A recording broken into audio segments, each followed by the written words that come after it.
Greetings, Keechlings. Keechlin Prime here with another My Hero Academia power-up video. Today we are tackling Mezo Shoji, aka the Tentacle Hero Tentacle.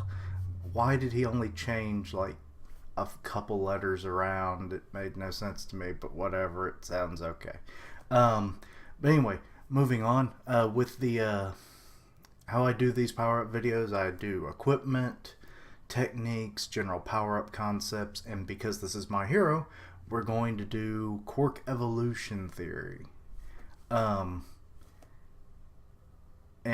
start all of this off, we're going with equipment first, and I came up with two definitive and one that I kind of junked the idea. The first one is the monomag scope goggles. It is a single eye goggle.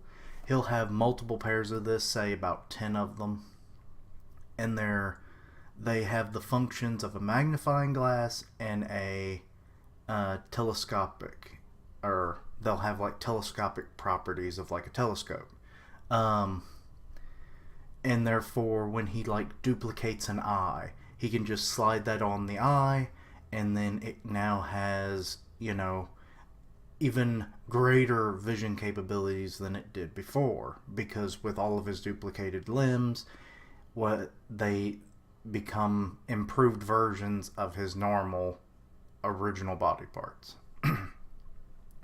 So this would work out good in detective work or in scouting missions, but like say the detective work, okay, the magnifying function, you have like he's in a room and he's got like say 10 of these looking all around, and like they see little details that say even a trained, like, you know, police detective couldn't figure out or didn't notice, because he has that enhanced vision on top of the magnifying.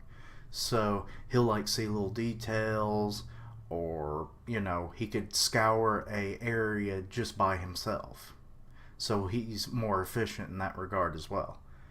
Or like when he's scouting or patrolling, he can use the telescopic functions, where like say normally his enhanced eye could say go a good 5 blocks in range of what he can see, but then say he doubles that or even more, who knows, depending on the magnification, of course. So yeah, would be very beneficial to him. Next is the Multimax hearing aids. Essentially, they're hearing aid like devices. You know, they'll fit into his various ears that he would copy. Say he has about 10 of these, and then what they do is they amplify his already sensitive hearing, because as we already discussed, his body parts that he duplicates become a more enhanced version. So you'll hear enhanced in a lot in this video. But yeah, so he'll just carry those around and then pop them in his duplicated ears when he needs them. And then the one idea that I scrapped for equipment was a smelling enhancing thing, where it just like it stuffs up the nose or something, but I'm like, no. Would he do that? I don't know. Maybe. He'd become the smelling hero then, or something. I don't know. But so that one, yeah, take it or leave it. But anyway, starting off the techniques portion, we have spider form. It's a simple idea, really. Like he duplicates 4 to 8 arms. You know, if you count his normal set of arms that he can't duplicate in his legs, he only has to do 4 to equal 8 like a spider. And he essentially would be like a Grande Longlegs, or what's that one new spider Pokemon that came out in Gen 7? I forget its name. Well, anyway, you know, he duplicates it several times, say his normal height, and then end them off in hands. And he can like scale buildings and stuff Spider-Man style, or say like he can it gives him more benefits to like catching people or holding on to people while he's climbing. And also in a forest environment, but an urban environment, which is probably what he would end up in most likely. He'd just have an easier time like maneuvering in said environments. Along with, further reach. Next is a chorus of screams. This one, I actually found a picture of him duplicating multiple mouths, so I don't know if the anime or manga has already done this, but let's just up that ante, shall we? Okay, he does a synchronized, high-pitched scream. Because, with the amplified qualities of his Quark, those voices are going to be louder or more devastating, and he could probably break many an eardrum. And then it would, once your eardrums are busted, I know it sounds horrible, but hey, if that's the only injury you ultimately sustain as a villain, that's probably not too bad. It beats being burned to death by Endeavor, am I right? But yeah, once that happens, your equilibrium, starts to falter, and then you're all kind of woozy, and then he can go in with a quick punch and knock you out real quick. So then he didn't have to do too massive amounts of damage, and he could do this to a whole crowd of people, really, which might be pretty useful given what we found out in the last couple chapters of My Hero, where there's going to be a potential 110,000 supporters of the Liberation Army, so crowd battles might be a thing. So yeah, something of that nature. He could just play it off. It's I'm going to go for the chorus, except I'm the whole chorus. Anyway, next up is the 10-ton fist. He duplicates his one of his arms to several times, amplifying the strength of the arm to the point where because he's already physically one of the strongest, if not on base level, the strongest of Class 1A. So this would be a no-brainer. He could extend, so then he doesn't even have to fully run at someone to get in close. He can just extend an arm out and then punch them, and it just hits them like a truck. Very devastating punch. So yeah, real basic idea, but practical. Next is the Wraparound Punch. This is somewhat inspired by Luffy's, what is it called? Culverin, where he kind of can maneuver his arm around and stuff in Gear 4th. Well, also with some attributes of what was it? Big Cobra, which is his strongest Snake Man move. Essentially, this is kind of taking some of the principle of 10-ton fist, but to deliver a more, deceitful blow. Where, say, a villain sees his punch coming, it's he'll never hit me with that, so I'll just block it.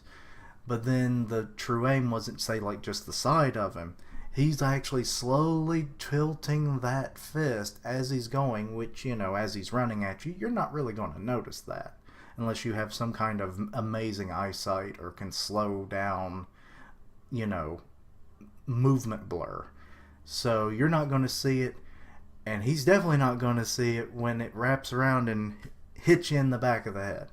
So, the whole point of the attack.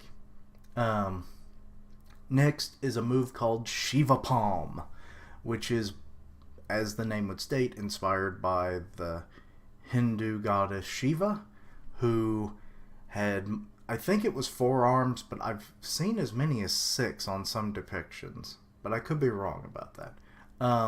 So he just duplicates his arms, and then he just delivers a mighty barrage of palm strikes. Another simple move. Next is we're starting the duple line.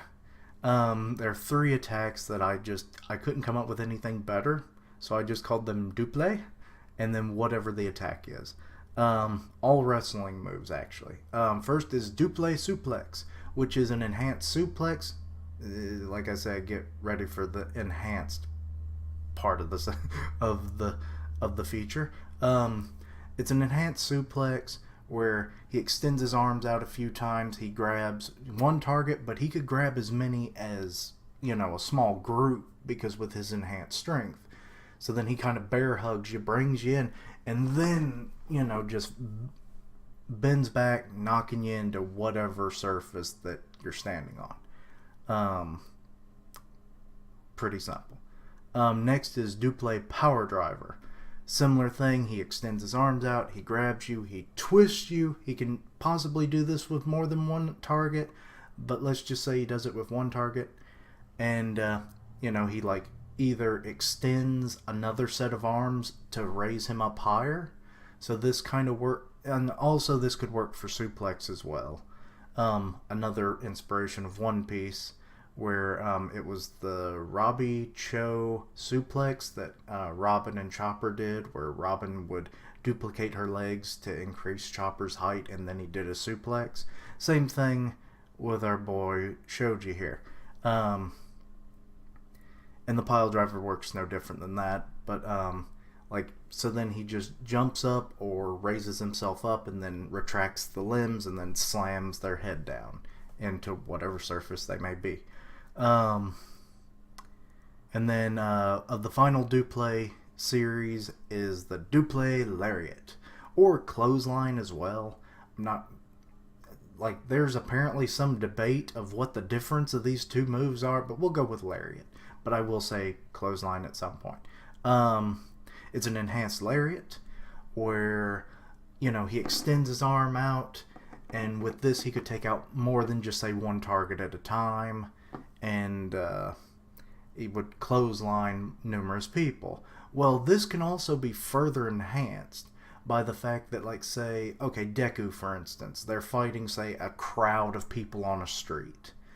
And, they stand on opposite ends of the street. He extends his arm out.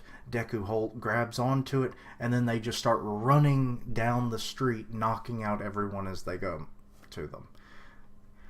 Think very much inspired by that one scene from, I think it was between, 7 and 9, I think, of Walking Dead, where they took out, that highway of walkers with the...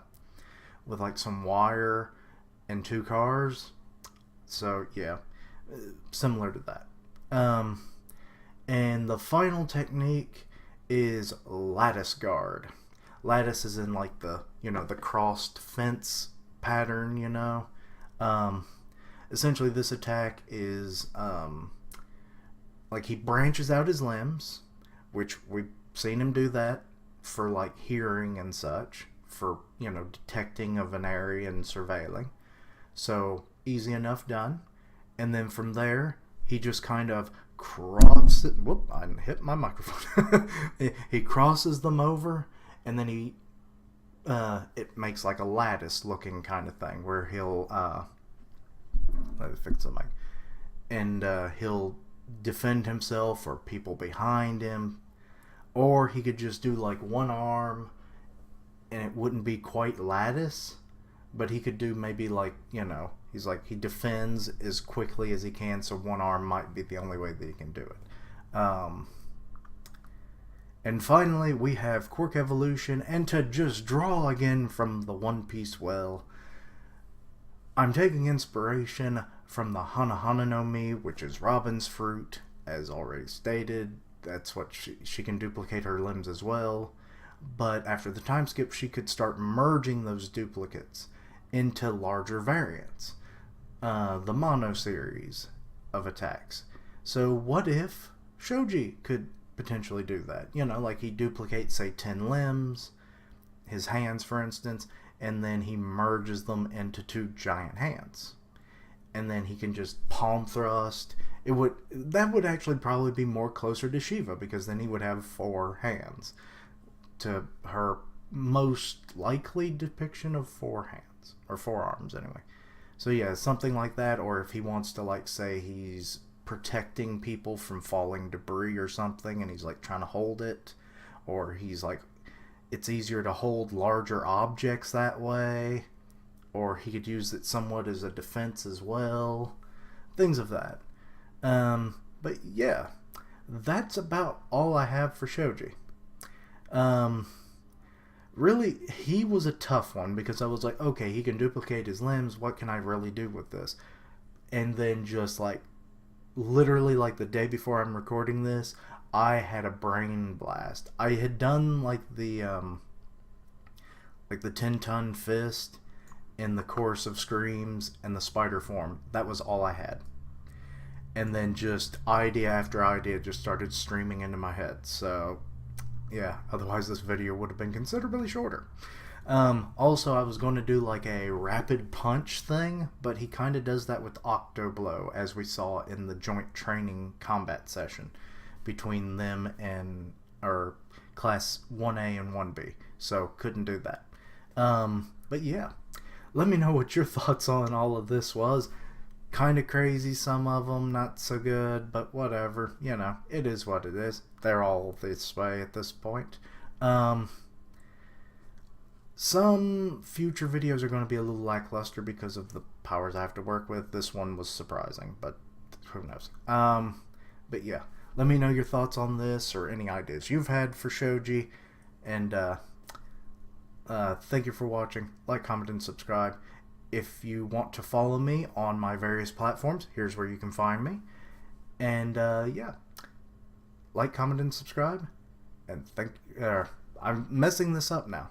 Thank you for watching. Like, comment, and subscribe. Links down below. And until next time, Keishlings, roll out.